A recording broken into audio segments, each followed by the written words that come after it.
Hello, this is News Plus and Viewer Television. I am Joy Malik.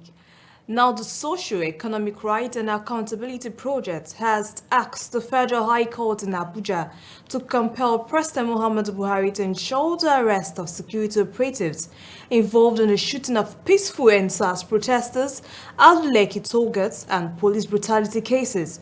Young Nigerians had converged at the Lekki tollgate on October 20th, 2020, demanding good governance in the country and an end to police brutality before they were reportedly shot at by security operatives. A year after a leaked report by the Lagos Judicial Panel of Inquiry on police brutality set up by the state government to probe the incident had indicted the officers for shooting unarmed, helpless, and defenseless protesters without provocation or justification. But SIRAP, in a statement on Sunday by its Deputy Director, Kolowale Oluwadare, said the lawsuit was filed in collaboration with 116 concerned Nigerians. According to the group, the failure to promptly arrest and bring to justice those suspected to be responsible for the shooting of peaceful protesters and to ensure access to justice and effective remedies for victims and their families amount to a travesty of justice, as justice delayed is justice denied. No date has been fixed for the hearing of the suits. Now, Vice President Yemi Osinbajo has disclosed that the Jubilee Fellows Program, in collaboration with the United Nations Development Program, the European Union, and other partners, a one-year work placement scheme for 20,000 young Nigerians, is set to kick off in January 2022. This was, as he said, the private sector's partnership remained crucial to the success of Nigeria's new National Development Plan, through which the federal government continued building a more resilient and competitive economy.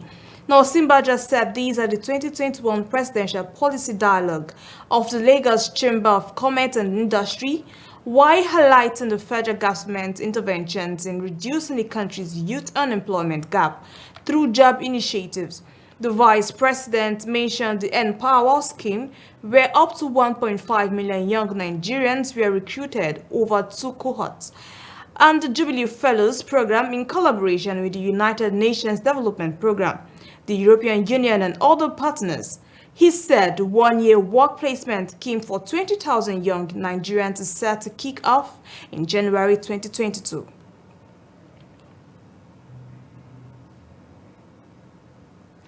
Now, renowned virologists in Nigeria have called on the federal government to be swift in its emergency response to the recently discovered B11529 strain of COVID-19, first detected in South Africa. The virologists, including the chairman, Expert Review Committee on COVID-19, Professor Yewale, ex-national chairman of the Association of Public Health Physicians of Nigeria, Professor Akande, and the professor of medical virology at the University of Maiduguri, Professor Mary-Celine Baba, made this known in separate interviews. They warned that tardiness on the part of the government could make the nation slip into the fourth wave of COVID-19, especially as the Christmas and New Year festives approach. This is as the Secretary to the Presidential Steering Committee on COVID-19, Dr. Mukhtar Mohammed, said the federal government would monitor trends before taking necessary decisions, including the possible imposition of flight ban on South African countries. The World Health Organization had on Friday declared the new COVID-19 strain first discovered in South Africa to be a variant of concern and renamed it Omicron. The classification put Omicron into the most troubling category of COVID-19 variants, along with the globally dominant Delta, plus its weaker rivals Alpha, Beta, and Gamma.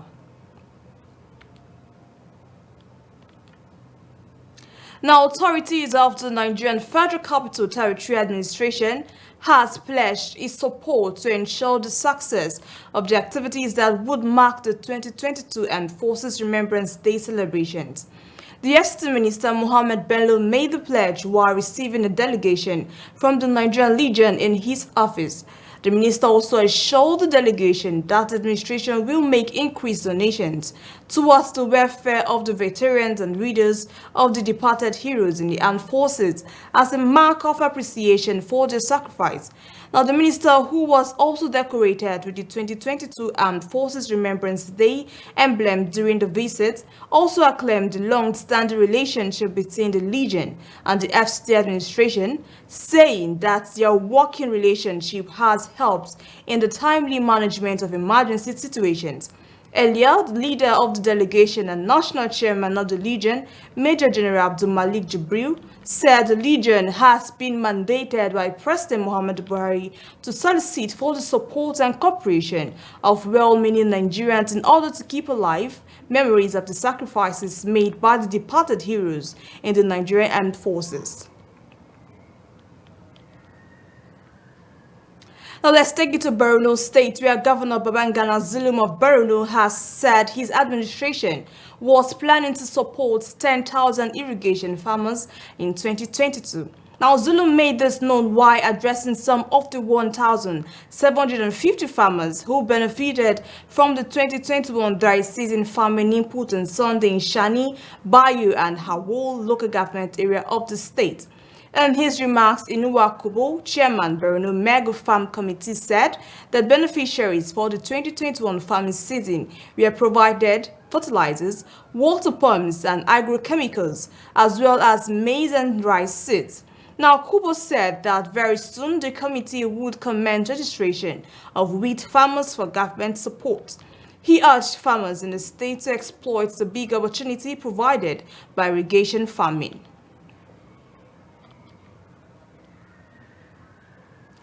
Now, Graceful Aging Fellowship has identified good food, body exercise, and mental health as secret of enjoying graceful aging, as well as longer and healthier life.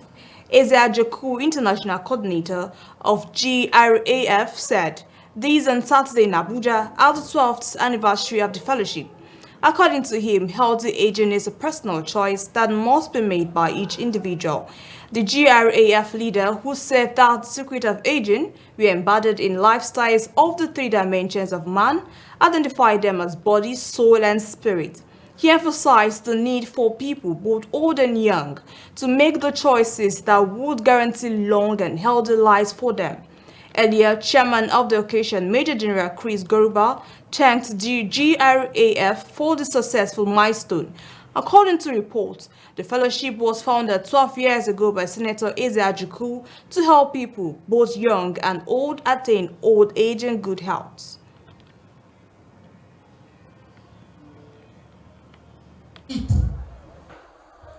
Bad food causes disease and does not provide good nourishment to the body. 2, what we do with the body. Working the body like we do every Saturday strengthens your organs, improves your blood circulation, strengthens the body and eliminates toxins from our bodies. Or when we rest, give our bodies rest, we rejuvenate our bodies. I want to start by congratulating the Graft Fellowship, Graceful Aging Fellowship, for the milestones they have recorded so far. I want to give credit to the President, our own distinguished Senator Eze Anjogu. In fact, it was because of him that I'm here, out of my respect and admiration for the Senator.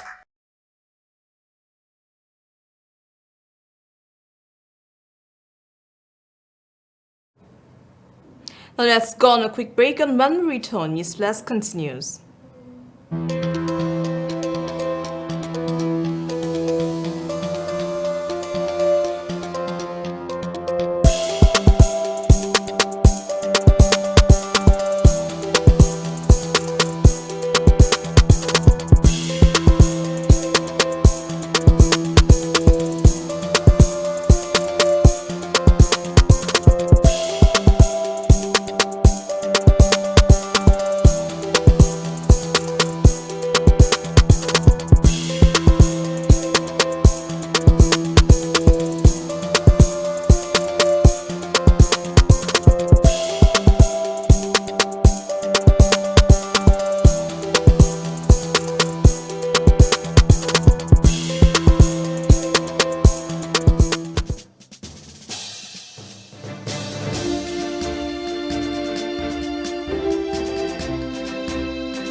Welcome back. If you're just joining us, this is News Plus on Viewer Television.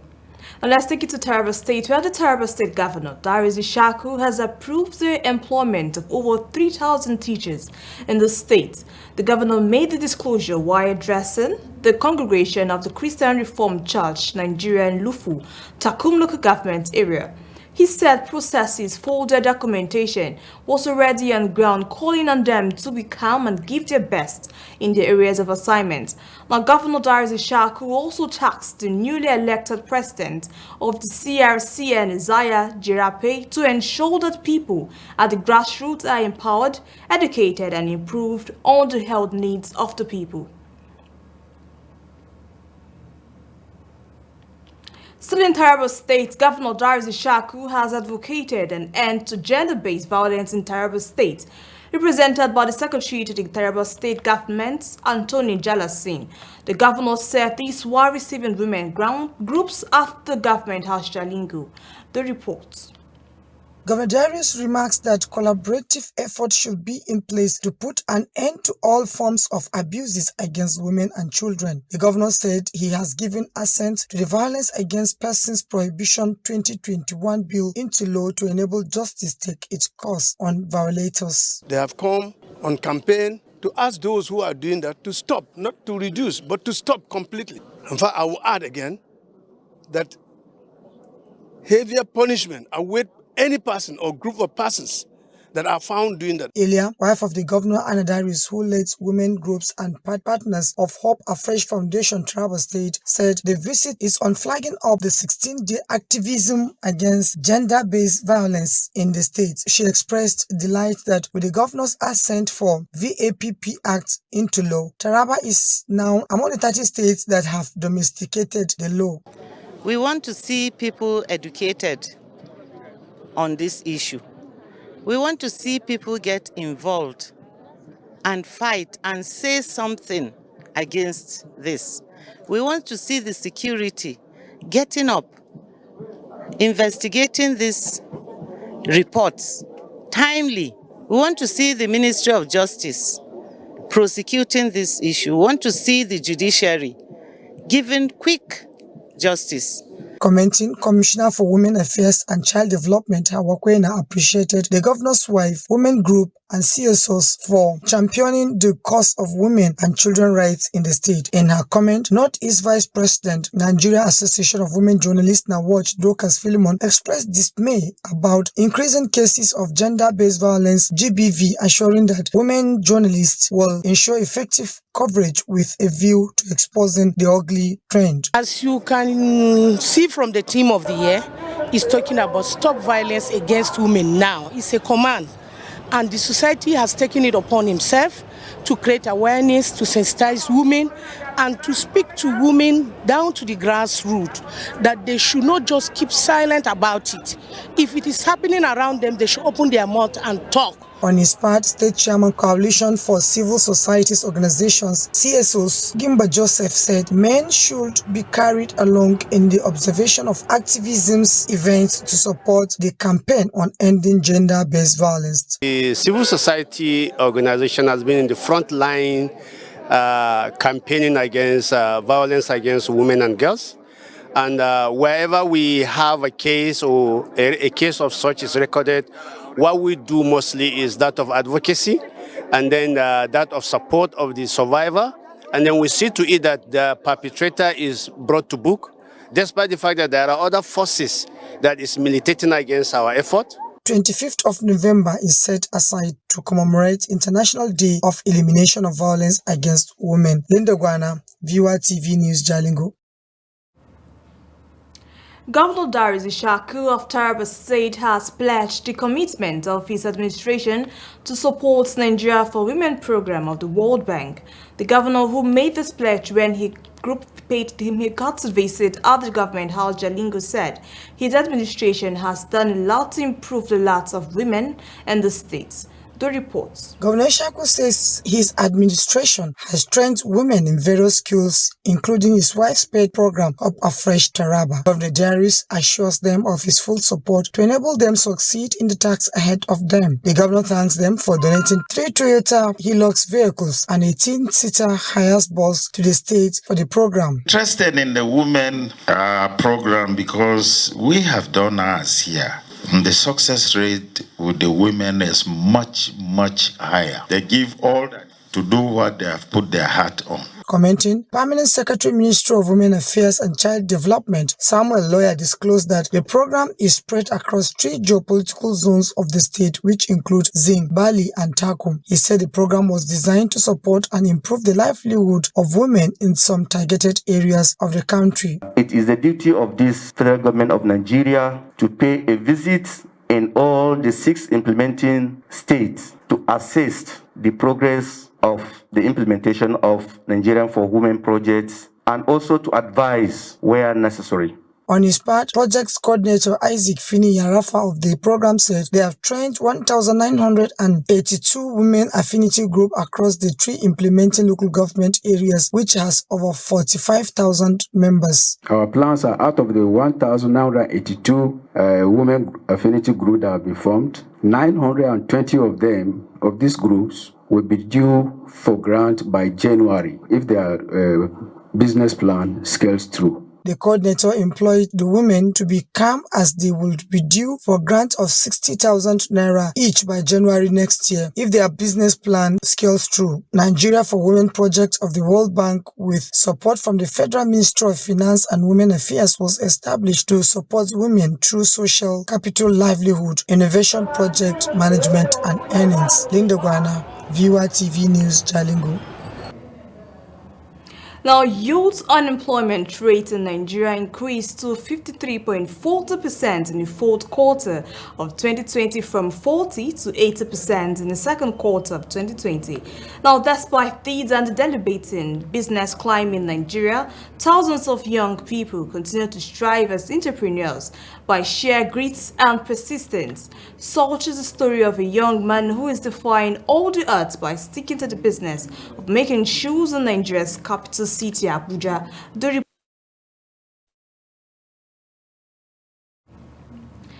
Now, the Chief of Army Staff, Lieutenant General Farouk Yahaya, has charged troops of the Nigerian Army to sustain aggressive offensives against insurgents and bandits who are participating in security in the country until they are decimated to a point of surrendering.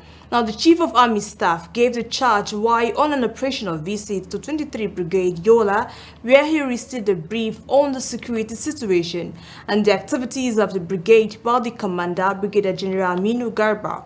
Now, addressing troops of the brigade, General Yahaya assured the troops that the challenges raised by the commander would receive the desired attention to enable them to perform their duties optimally.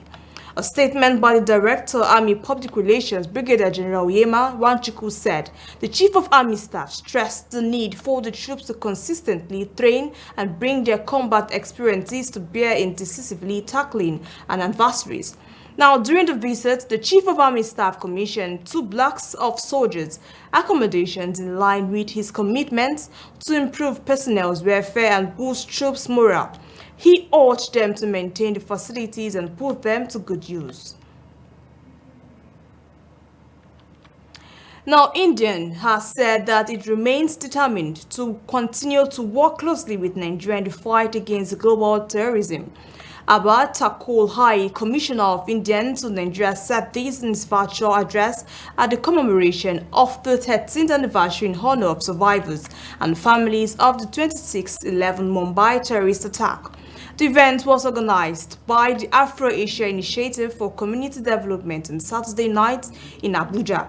In his remarks, the president of AAIFCD, Karen Gasovi, said the Mumbai attack demonstrated that terrorism remained an enemy to all mankind. He therefore stressed the need for stiff punishment to offenses of terrorism to serve as deterrent to all related crimes.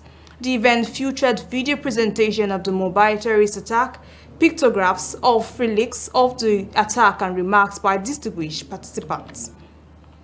Today we are commemorating the 13th anniversary of the Mumbai terrorist attacks that took place on 26 November 2008. 166 innocent civilians were killed in the attacks, including 25 foreigners from 15 different nationalities. That is, the USA, Germany, Israel, Australia, Canada, France, UK, Japan, Malaysia, Mexico, Italy, Netherlands, Singapore, Thailand, and Mauritius. Like everybody has witnessed the horror through the clip which we have showcased just now. So you can imagine what kind of brutality our Indian peoples and the other national peoples must have gone through during the period. To put more points on that one, let me just brief out some of the things in front of you. The Mumbai attack of 2008 demonstrated that even after 9/11 terrorist attack, this did not necessarily become hostis humani generis, enemies of all mankind. On the international scene, back then, 1.5 million people in Uganda were affected by onychotris, that is carried by the black fly. The vector thrives along water rapids that runs through several districts. With the return of rains, there has been a surge in black flies. The community just outside the city of Gulu is in fear, haunted by a tropical disease that has permanently impaired the vision of many in the region. Now, 10 years ago, Uganda had successfully interrupted the transmission of river blindness with aggressive initiatives including deploying airplanes to spray chemicals that killed black flies. Now, experts are worried that could already be cases.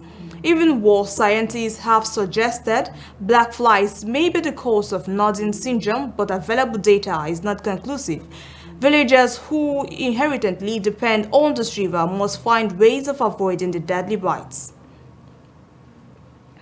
Now, tens of thousands of Australians rallied this weekend to protest against the government's introduction of compulsory vaccination, the first EU country to do so, as the Chancellor insisted on Sunday that the move would represent a minor interference compared to the alternatives. One of the largest demonstrations was held in the southern city of Graz, where police said late Saturday that around 25,000 people had gathered in a rally that remained mostly peaceful. But police said that 3 men in their early 20s were being investigated by allegedly making Nazi salutes, and there were thousands of infrastructures against virus-related rules on mask wearing. In an interview, Corel Della, Sarah Chancellor Alexander, said that the government had sadly been forced to turn to compulsory vaccination to bolster the current rate of full vaccination, which currently stands at just under 67% and is one of the lowest in Western Europe. 11 arrests were made in circuits, Porton, most of them for aggressive behavior. One police officer was injured. Now, Britain's government on Sunday defended the pace and scale of its response to the new Omicron strain of COVID-19 against criticism that it was again falling behind the curve. Health Secretary Sajid Javid said mandatory mask wearing will return to shops and public transport in England on Tuesday, and told families to plan for Christmas as normal despite new rules to combat the virus. Also from Tuesday, all passengers traveling to Britain are being instructed to take a PCR test for COVID-19 and self-isolate until they register negative. Now, Prime Minister Boris Johnson had announced the tougher measures at a hastily arranged news conference on Sunday, but did not specify when they would take effect. Now, Johnson and all the senior conservatives were widely criticized for his travel and quarantine policy earlier in the pandemic, when he kept borders open to foreign travelers, even as infection rates spiraled, yielding Britain one of the world's most worst per capita death tolls from COVID. Travel from 10 countries in Southern Africa is now banned because of the virus, but Javid considered that hundreds of passengers had arrived on flight from South Africa on Friday without being tested. Still on COVID-19, Israel on Sunday approved barring entry to foreign nationals and the use of controversial technology for contact tracing as part of its effort to clamp down on a new coronavirus variant. The Health Ministry said in a statement that the country's coronavirus cabinet had authorized a raft of measures, including red listing travel to 50 African countries, banning entry by foreigners, and mandating quarantine for all Israelis arriving from abroad. Now, Israeli rights groups had decried the use of the telephone monitoring technology as a violation of privacy rights, and the Supreme Court ruled earlier this year that its use be limited. Dr. Ran Balisa, head of the government advisory panel on COVID-19, told Israel's Khan Public Radio that the new measures were necessary for the fog of war surrounding the new variant, saying it was better to act early and strictly to prevent its spread. On Saturday, Israel said it had detected a new strain in a traveler who had returned from Malawi and were investigating 7 other suspected cases. The 7 people included 3 vaccinated individuals and all were placed in isolation. Israel, a country of 9.3 million people, has reported at least 8,184 deaths from coronavirus since the start of the pandemic. Most of its population, over 6.3 million people, has received at least 1 dose of the Pfizer biotech vaccine, and more than 4 million Israelis have received a booster. And that's all we can take on News Plus. To stay tuned for the rest of our programs. Many thanks for watching.